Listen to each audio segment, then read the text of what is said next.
რას დავდივით, იმაზე რაც ვაკეთებ და იმაზე მოკლედ დროში. შეიძლება მართლაც ევროპაც გავავოცოთ. Поздравляю весь личный состав. კარგი მანევრია ძალიან. დიაპოვნებაში გადაცემდა. ვაშა გადაცემა თქვენთანაა თენგის გოგოტიშვილის პოდკასტი. და სანამ დავიწყებთ, აუცილებლად გამოიწერეთ, მოიწონეთ და გამოიწერეთ ნებისმიერ პლატფორმაზე, YouTube-ზე, Facebook-ზე, Instagram-სა და TikTok-ზე.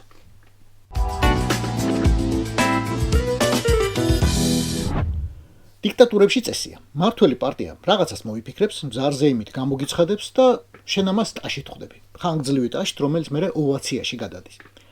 გეუბნება, 5 წელს ვასრულებთ 4 წელიწადში. შენ ახტაცების ცრემლს ვერ ერევი და ყელში ბურთ მობჯენილი საპასუხო წიანდადებას აჯახებ.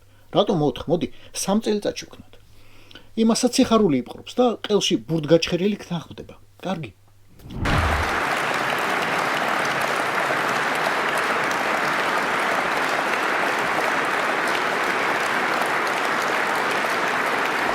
ასეთი ხანგრძლივი ტაში შევხვდი ქოცების ბოლო იდეას ემიგრანტებისთვის არჩევნების აკრძალვის შესახებ. ძალიან კარგია, ძალიან. უმაგრესია. ყოჩა ბატონბორის როგორ მოიფიქრე?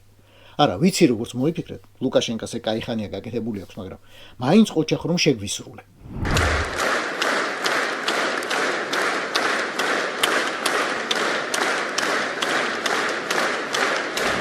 და სანამ ეს ახტაცება და სიხარული გაგვნელებია, მე შემხვედრ წიანდადებას გთავაზობ. მაიტა საელჩოებიც გავაუქმოთ. ევროპასა და ამერიკაში მაინც. ემირატებსა და ყატარში იყოს, ბელარუსშიც. რუსეთთან აღვადგინო დიპლომატიური ურთიერთობა. კაი, თურქმენეთსაც არაფერს ვერჩით. არც ვენესუელას პრინციპში. ევროპა და ამერიკა კი რაში გვარგია. დავთვალე და მარტო ევროპაში 34 საელჩო გვაქვს. ამაზე გაცილებით მეტი საკონსულო. გარდა ამისა, გვაქვს საელჩოები შეერთებულ შტატებში. ცალკე გაეროში ნიუ-იორკში, ცალკე გაეროში ჟენევაში. გვაქვს მისია სტრასბურგში, ევროსაბჭოში, საიდანაც პრინციპში გამოგვაგდეს. გვაქვს საელჩო ნატოში. წარმოიდგინე, ბორის გრიგორიჩი, რომ ერთად იცილებ 40-ზე მეტ ხორცმეტს. თითო საელჩოში ყველაზე ნაკლები 10 დიპლომატი ხომ აინცაა. დიდში იქნება 20, 25. ამათი ხელფასი და პრივილეგიები დათვალე ახლა. მერე მარტო მაღალი ხელფასი ხომ არაა, ოჯახებით არიან იქ. მოიწყოს კაი ცხოვრება ჩვენი ფულით. შვილებს საუკეთესო განათლებას აძლევენ, საუკეთესო სამედიცინო მომსახურება აქვთ. ყველაფერს ფასდაკლებით ყიდულობენ, ჯინსიდან ვისკის ჩათვლით. საუკეთესო გარემოში ცხოვრობენ და თითზე არ შემოარტყამენ, რომ პროჭორილური პარტიის პოზიტიური იმიჯი გააჩინონ იმ ქვეყანაში. და მარტო შენობებში რამდენს ვიხდით იცით? კომფორტულ ვილებში დედაქალაქის ყველაზე პრესტიჟულ უბნებში. ამ საელჩოებსა და საკონსულოებს აქამდე მხოლოდ ის ფუნქცია ჰქონდათ, რომ 4 წელიწადში ერთხელ საარჩევნო უბნებად იქცეოდნენ. მაგრამ ისეთ დაბალ პროცენტებს გიწერდნენ, ნამდვილად ვერ ამართლებდნენ ნდობას. მართველი პარტია რომ 13%-ზე მეც ვერ მიიღებს, თან იმ პირობებში, როცა ყველა ოპოზიციონერი შეძლების დაგვარად გაცხრილული და დაბლოკილი ყავს, აი იმ ქვეყანაშიც კი. იმ ელჩსა და საელჩოს საერთოდ რა ხელფასი ეკუთვნის.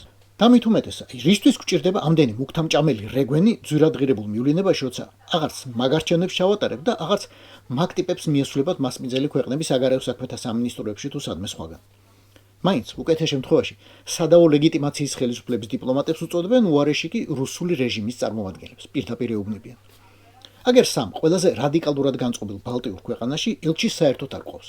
3 ელჩის ვაკანსია. გესმით? რა რთულია კანდიდატურის შეთანხმება, როცა პუტინის შნირს გიწოდებენ. გამოსავალი ერთია და მარტივი. ჩაალაგონ ჩემოდნები მაგ ჩემის დიპლომატებმა და დაახვიონ სახლში. ეგენი მაინც გადარჩნენ იმ მავნე საინფორმაციო ზეგავლენას, რომელსაც დანარჩენი ემიგრანტები ვერ გადავარჩინეთ.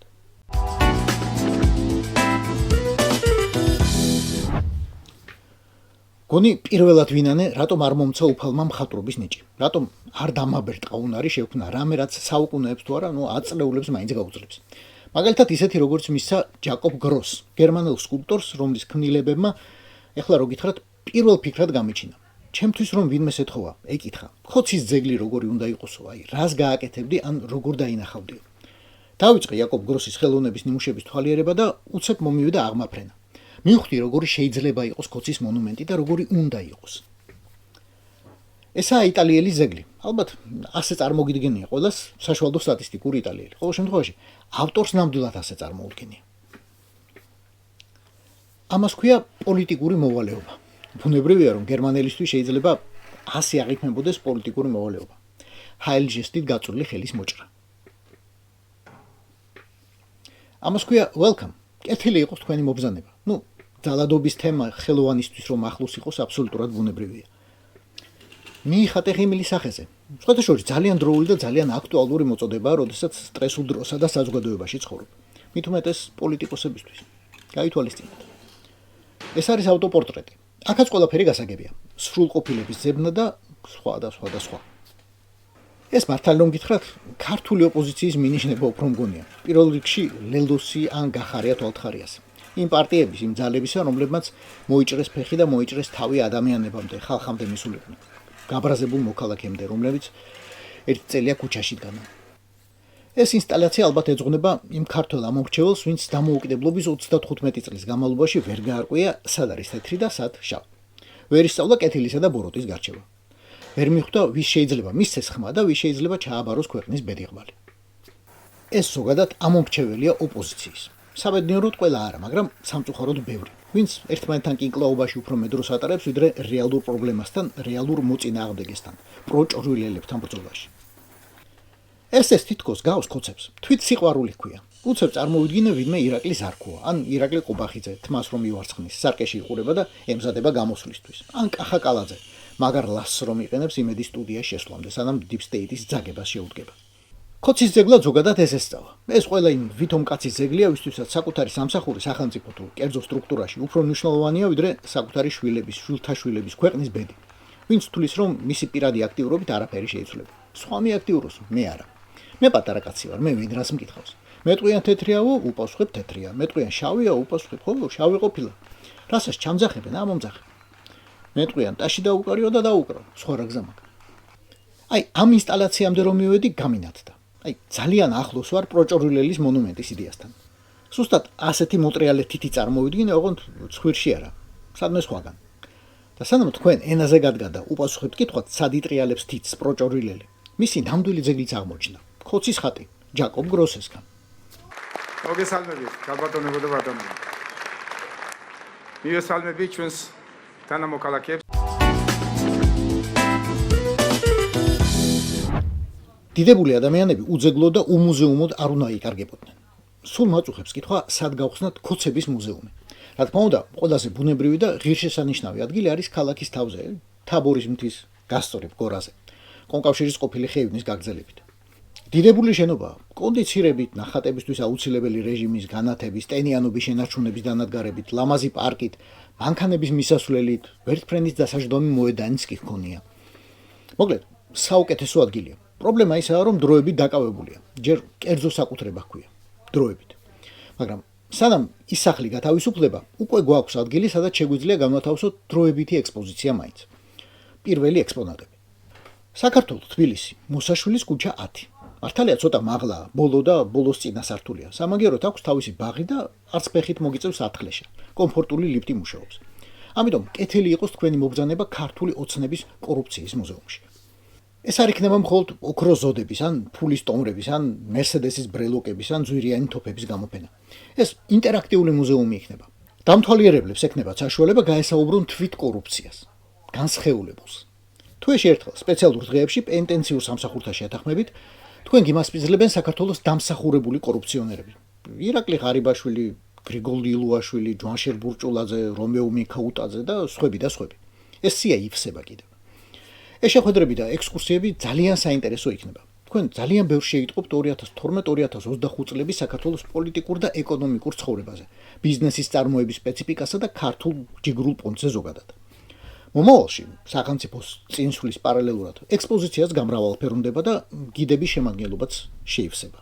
დაგეგმილია, რომ დაემატება რუსულენოვანი გიდიც, რომელიც კორუფციის საწყისებთან ერთად ისაუბრებს საქართველოს მცენარეული და ცხოველურ ფრინველურ თევზეული ბუნების მრავალფეროვნებასა და 4 წლამდე ბავშვების ძუძუთი კვების უპირატესობებზე. მაგრამ ეს ოდნავ გაწელილ პერსპექტივაში. ახლა კი მიმდინარეობს მოლაპარაკება ონლაინ გიდა დასაქმდეს ასევე რუსულენოვანი დამსახურებული კორუფციონერი ოთარ ფარცხალაძე რომანოვი. ოღონდ ამ დამსახურებული ხალხის გიდობით ჩატარებულია სპეციალური ექსკურსიები სამწუხაროდ ფასიანი და ზვირიანი იქნება. უფასოდ და იაფად არაფერი არ ქნეს ამ შაკლებმა.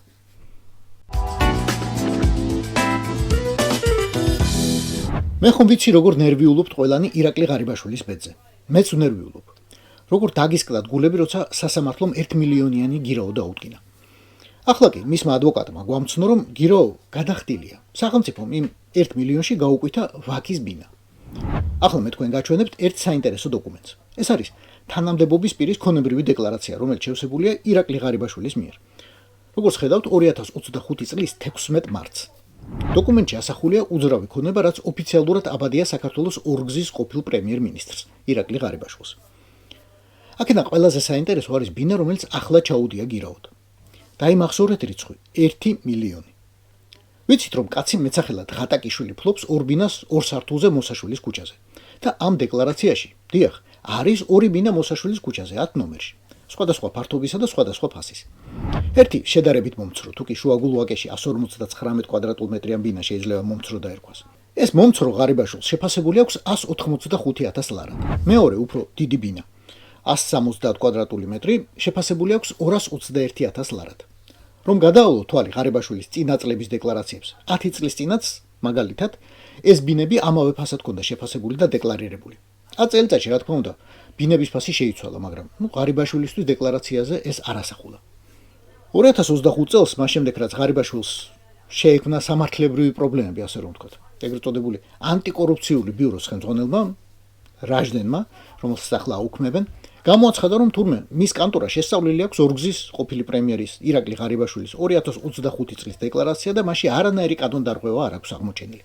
მოკლედ, ჩავთვალოთ, რომ ეს ბინები მართლაც ასე ღირს, რომ ღატაკიშვილს, ჰაკიმ-ფაშას, ტრიტრის თუ რაც გინდა ის დაარქვით, ყოველგვარი კანონდარღვევის გარეშე აქვს მითითებული რეალური ფასი და ერთი ბინა ნამდვილად 185,000 იღებს, მეორე კი ნამდვილად 221,000.